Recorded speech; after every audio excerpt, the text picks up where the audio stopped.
The International Association for Near-Death Studies presents NDE Radio, a weekly exploration of near-death experiences and similar encounters with the other side. Now, here's your host, Lee Witting.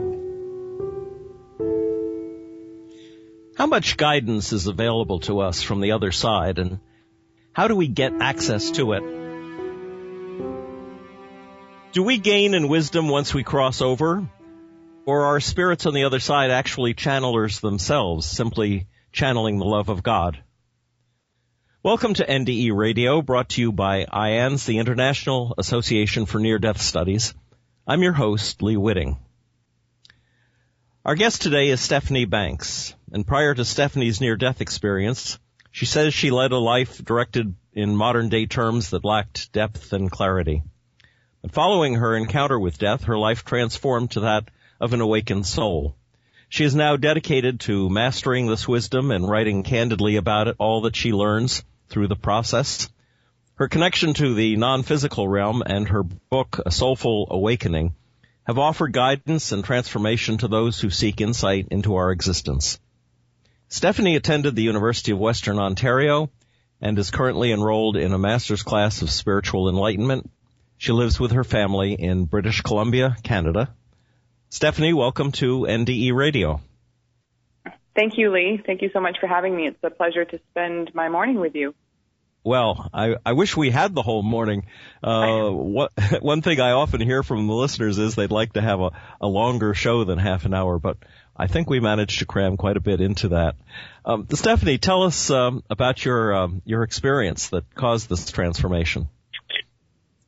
Okay, well, I go into great detail in my book, A Soulful. We're short on time here. I'll just give you the long and short of it, but if anyone's interested in reading the full version, the blood and guts, so to speak, then they can definitely read that in the book. But ultimately, I was on a mountain biking trip with my partner and my son in Whistler, British Columbia, and as most of us know, that's a pretty big mountain range, very unforgiving.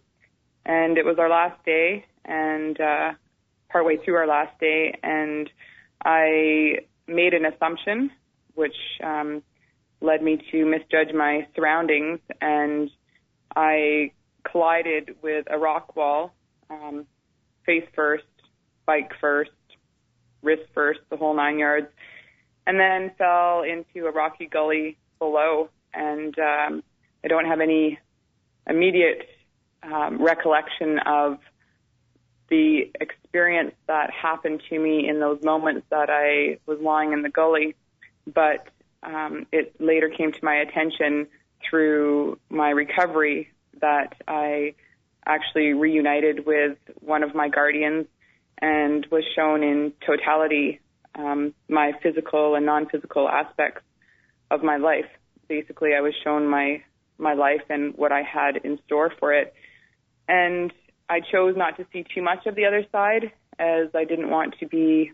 I didn't want to see too much because I wanted to come back and live my life from a different perspective, and that perspective being to come back and raise awareness to as many people as I could, and share the knowing that I was shared with, that we are all being supported by our non-physical guides and teachers at every moment of every day, and to help people see that within themselves they hold the power to transform their own lives into their highest desires. And before this crash, before the mountain biking accident, I didn't have a connection with the non-physical realm, or if I did, I had no idea that I did, and it took this accident and this traumatic experience to catapult me into another way of life and another existence. Catapult is probably a good choice of words, having read the description of your accident. You noticed, I gather from your book, that, or perhaps this was the first clue, that when you decided to keep a journal, that you found yourself writing in your mother's printing. And I was wondering if you felt this was your introduction to the other side was through your mother, and was this what people call automatic writing? Exactly, which I had never heard of before. like I said, I was sort of living what you would term, I suppose, a normal life. I'd get up and go to work and, play here and there and that kind of thing. But I definitely wasn't involved in any spiritual practices. And I had never heard of automatic writing. I'd obviously heard of channeling, but I didn't pay much attention to it. And it was on my second day of recovery that I was sitting on my deck. And, well, first of all, when I left the hospital in Whistler, I had a cast on each arm, as well as many other injuries. But I had convinced the doctor in the casting room to pick the arm with the least amount of damage and cast it, but then cut it and hold the cast on with a tensor bandage so that if I went into some kind of panic mode for being confined to two casts, I could get it off easily. So this is what I did, and luckily it was my right arm. So on my second day of recovering here at home, I was really at a loss of what to do. I was feeling pretty depressed, and I had bruised my ego for making such a silly mistake. And I sat down and decided that maybe I would write, but I didn't know what to write about. And as I was sitting there contemplating what to write, all of a sudden I realized that I had already been writing for quite some time, and I just continued to write without any real thought process. I wasn't stopping and thinking as you do when you write, and it just flowed so effortlessly and easily. And then when it ended, there was my mom's signature at the bottom.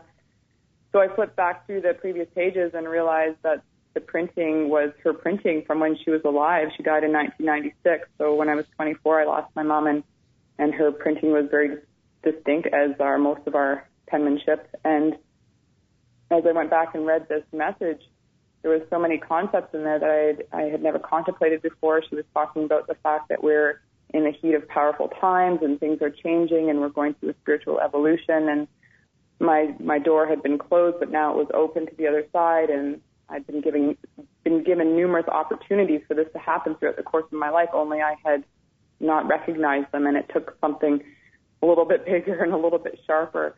So from there, I was obviously pretty shocked and surprised, and I didn't know what was happening, but I did wake up every morning after that with this incredible urge to write, and I just couldn't stop. I was writing and writing and writing and writing and getting messages from different guides and different teachers and protectors, and each one of them had their own unique style of writing, their own unique way of expressing themselves.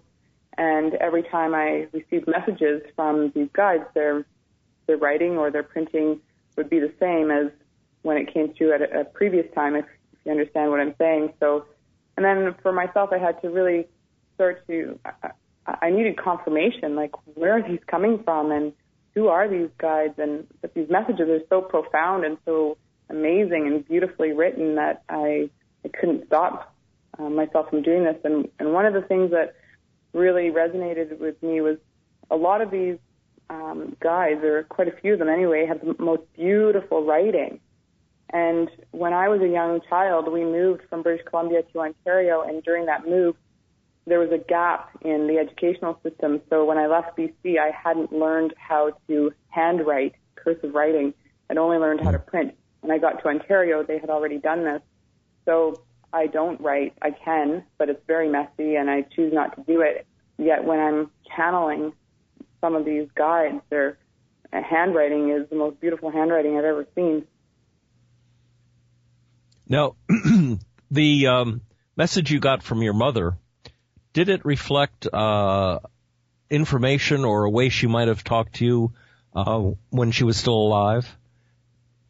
Mm-hmm. It did. It, for example, it started out with the nickname that she referred to me as, and her way of speaking was quite similar. She talked about my brother. She talked about my father, who I didn't know very well. And I find when I do messages or readings for other people, one of the things that is really affirmed with me, these messages and where they're coming from and the truth that lies within them, is that there's always aspects of those messages that reflect that person's life and resonates with them and hold true to where that message is coming from. Has anyone ever explained to you from the other side why your accident opened this window? It was part of my master plan, apparently. This is what I was told from my guide, Ruby. What ended up happening was I didn't have a concrete memory of the experience of, and I still don't, of leaving my body and experiencing my life as I did with my guide, my guardian, and my other guides. But once I started channeling as much as I was, a friend of ours who is very much into the spiritual movement and energy work, that kind of thing, invited us up to his office, and we did a live channeling, so to speak, verbal. And it was in this channeling session that I was told about my death and my experience with Ruby. And then I later on asked for a channeled written message on that. And I do have a little excerpt here if you want me to read it. It's pretty short. Sure. That'd be great. Okay. Dear child, you were engaged with Source through a direct channel, and from this vantage point, you saw your eternal life as well as your human life. You did not hesitate to reinstate with your physical body. You interpreted your accident as you had formerly designed yourself to, as a recollection to all that is through trauma. Trauma is a tool designed by the collective consciousness of life on Earth. This tool, trauma, is used when the soul yearns and aches to reconnect with source energy. In your particular experience, you requested a wake-up call at this stage in your life had you not awoken yet. This is a common and frequent method used by humans. You and I glided through yourself and all existence as your physical body embedded itself in the gully momentarily. Although the time frame seems short in linear time, this experience we shared was endless. You asked to see the others who guide you daily, and together we witnessed your soul reignite and reunite with all. You chose to experience life through your direct line and made a conscious decision to assist others in the same way. This was your driving force that catapulted you back to earthly reality. You chose not to see or experience too much as you did not want to consider your choice. And you know, go on. As a chaplain in the hospital, I encounter so many people who've had traumas or diseases of a serious nature, who've never had a wake-up call. In fact, they're asking God, why did this happen to me? Do you think in the time period before we're born, we have to specifically request a wake-up call, a near-death experience, or something akin to what you've gone through? That's a tough question, and it's one that I don't know if I have a solid answer to. My feeling is that we do pre-design our path, and from what I was told in regards to my own life, that is what happened. I asked for a wake-up call if I hadn't awoken yet. That's not to say that that's how everybody would design their path. Maybe other people design their path in such a way that they don't wake up completely, or maybe not at that particular stage in their life, or they've missed their wake-up calls. I wish I had a clearer answer to that, and as I continue to channel and continue to go deeper and deeper, maybe I'll have a better explanation for that. That might be something be worth asking your contacts on the other side. Your mother said at one point that you're a child of the universe. Did she mean that of you specifically, or do you think she was talking generally about all of us? Oh, she was definitely talking about all of us generally. In that particular message, she was talking to me specifically, but that applies to all of us. You have to remember that when this happened to me, I had a very different way of looking at the world. Not that I didn't believe in something bigger, and I wasn't asking the same fundamental questions that a lot of us do from time to time. Why am I here? What is my purpose? These kinds of things. But I really was new to all these concepts and all these ideas. So although this awakening happened abruptly, the introductions were pretty subtle, and I was offered this information quite gently. And then as time progressed, they became bigger and more prominent, and the purpose of my life became much more clear. Mm. She also said to you to treasure each breath. And I thought, it sounds to me as if the souls on the other side see life as a very valuable thing that we're going through here as either as a learning experience or as a way to, help one another, I guess is the phrase I'm looking for. Mm-hmm, exactly. And I talk about this a lot in A Soulful Awakening, and the biggest point of the book is to help people shift and transform, and it seems to be doing this. I'm receiving messages and emails from so many people saying that just within, it's a very short book, 200 pages approximately, it's shifting people's awareness into recognizing that we are all one. We're not disconnected. We tend to live in this society where we feel like we need to be independent and do everything for ourselves and not ask for help or not give help. And obviously this doesn't apply to everybody, but generally speaking, whereas really when we're doing that, when we're severing ourselves from each other, we're severing our own roots, and we need to come back to this place where we remember that we're all connected and we're all moving in the same direction. And we may be on our individual paths while we do that, but if we really truly begin to live our life through compassion and understanding and through love, as opposed to fear, which sometimes dominates our emotions, and then when we become fearful, we become restricted and we create resistance and we start to manipulate and control and all these negative emotions. And the biggest messages that are coming through from all these guides is to come back to our roots and to remember who we are and to realign with our authentic self and be who we want to be who we feel we are. And we've become really disconnected from ourselves in so many ways, and then consequently disconnected from one another. Part of your book describes the tough time you had in a Christian boarding school, where, in fact, at one point they insist that that I guess the players in the team all announce that they love Jesus, which of course is a good thing unless you're forced into it, in which case it becomes the very opposite of what it's intended to mean. Do you think that was a setback for you spiritually? Well, I think at the time it was a setback. I think in the long haul, because of my personality and perhaps the way I was brought up, I came through that relatively unscathed, but it had a huge impact on many people. That school is now part of one of the largest class action suits in Canadian history.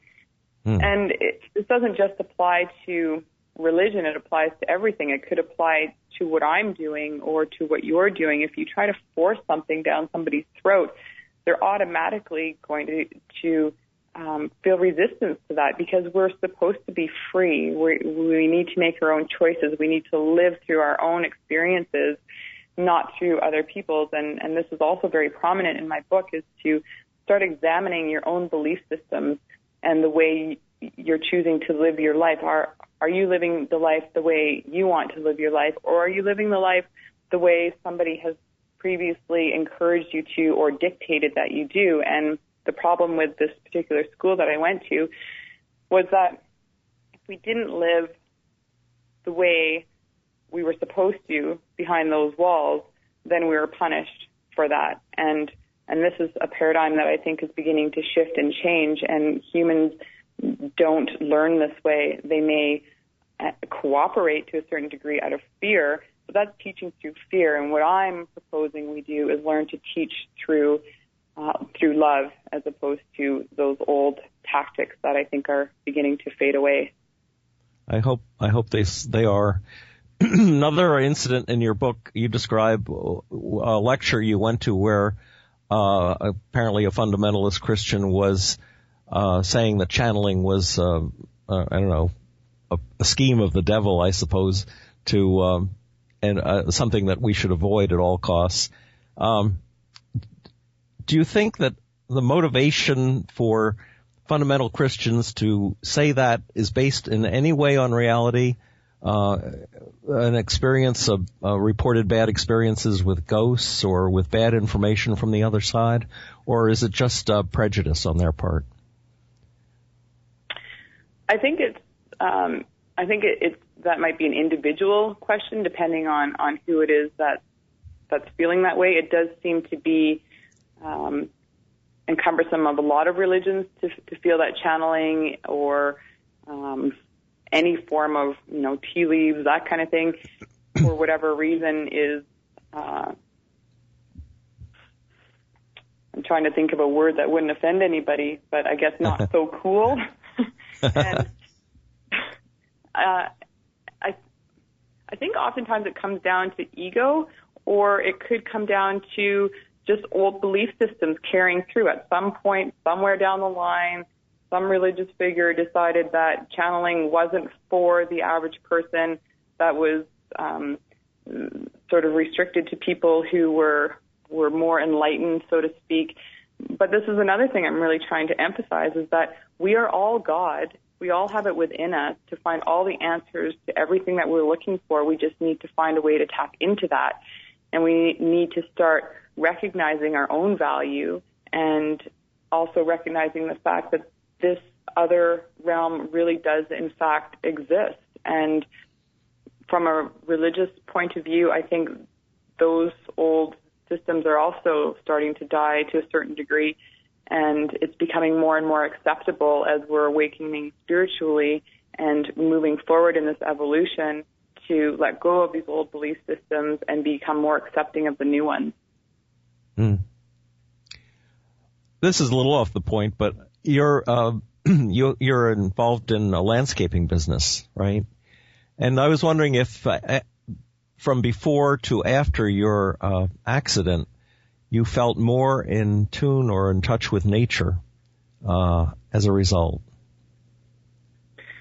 Well, I think I've always been really in touch with nature, but I've just become more in tune in general, overall, and I definitely find that if I'm feeling scattered or ungrounded, agitated, irritable, those kinds of things, which we all experience, it's best for me to get out into nature. And one of the aspects of my career as a landscape owner and also working in the field is that I have that opportunity. So I really encourage people that are looking to develop a stronger connection with either their higher self or source connection, whatever you want to call it, to get out into nature. And, one of the things I've always done that people sometimes laugh at me for in a nice way is I talk to plants and I talk to trees, and I'm always picking up stones, and everything has energy, everything. When you're dealing with plants and animals and nature, there's such unconditional love that emanates from plants and trees, and I encourage everybody to get out there and absorb that. One of your contacts, Solomon, I believe, said the times are changing. I think maybe drew this comparison of our society to what happens to the culture in moldy yogurt as it deteriorates. And I thought to myself that, because of the double meaning of culture, that was a clever turn of phrase. But also, have you been getting that impression generally that that things are coming to a crisis point in this world? Well, I'm a firm believer that we can focus on the negative aspects of what's going on, or we can focus on the positive. I sort of screen, to a certain degree, the negative. I know that it's there. I know that there's a bit of an uprising in many parts of the world, and but I'm really just trying to stay focused on staying on the hamster wheel of positivity as opposed to getting caught up in the negative one. On the other hand, I will make this comment that as we are shifting and as we're becoming more aware and awakened, and more of us are hopping on the positive hamster wheel, the negativity will start to rise as well. We live in a world of duality, and it's unavoidable that this is going to happen. Everything is kind of coming to a head. The short-term effects of that may not be so pleasant, but as a whole, as a collective consciousness, this is necessary, and overall I say that everything is positive. It's moving in the right direction. We've crossed the threshold where we were slightly more negative to slightly more positive, and the focus of what I'm doing by writing about it in a Soulful Awakening or future books to come or workshops, meditations, these radio interviews, is to encourage people to come out and to, if they feel so inclined, to encourage growth in other people, and together we can become stronger and really start to shift the world as a whole. I wouldn't ask this question normally, but since you live where you do, the issue of piping the tar sands oil from Canada through this country has become a big crisis issue for us. And I was wondering what's the attitude generally in Canada, and especially in that part of Canada, about the kind of pollution that this might create? Well, again, I think that's pretty specific to individuals. The people that I choose to spend my time with and discuss topics such as this are opposed to the pipelines, especially BC. We don't have a whole lot of benefit, so to speak, in my opinion, from the oil coming from Alberta and straight through our back door. It's not something that I believe is a good thing for the environment in any way. And there's mines popping up here and there and everywhere, and I think that too is going to slowly start to change. But before that can happen, we have to shift our consciousness, and we have to shift our awareness, and we have to look at the way we're living and stand up for ourselves. And rather than talking about it behind closed doors, there's things that we can do, and people we can talk to, and letters we can write, and petitions we can sign, and all this kinds of stuff. So I think we become complacent at times, and really what I'm trying to advocate is find yourself, be authentic, do the things that make you feel good, and when you do that, you'll become more aligned with yourself. I believe one of the messages you received was removal of economics will bring fully enlightened liberation to us all, and I thought that was a beautiful way to put it. Now that we're running out of time, Stephanie, tell the folks how they can get your book, how they can get in touch with you if they want to, and so forth. Sure, I'd be happy to. My website is stephaniebanks.org. From there, I do readings for people and messages if anyone's interested. I found that people have huge awakenings just from one message that they may receive. My book is also available at Balboa Press for any Americans out there. It is available on Amazon and Barnes & Noble and the big sites as well. And I am on Facebook, Stephanie Banks, and there's numerous ways you can find me. I love the emails. I love the questions. I'm there for anyone who has anything to ask me. And the same with if you read the book and you have some questions, please feel free to email me. Well, that's wonderful. Well, our thanks today to Stephanie Banks for this edition of IANS NDE Radio. For more information about IANS, our services and news about near-death experience, please go to our website at iands.org and join us next Monday, 11 a.m. Eastern, for more NDE Radio. Thanks for listening.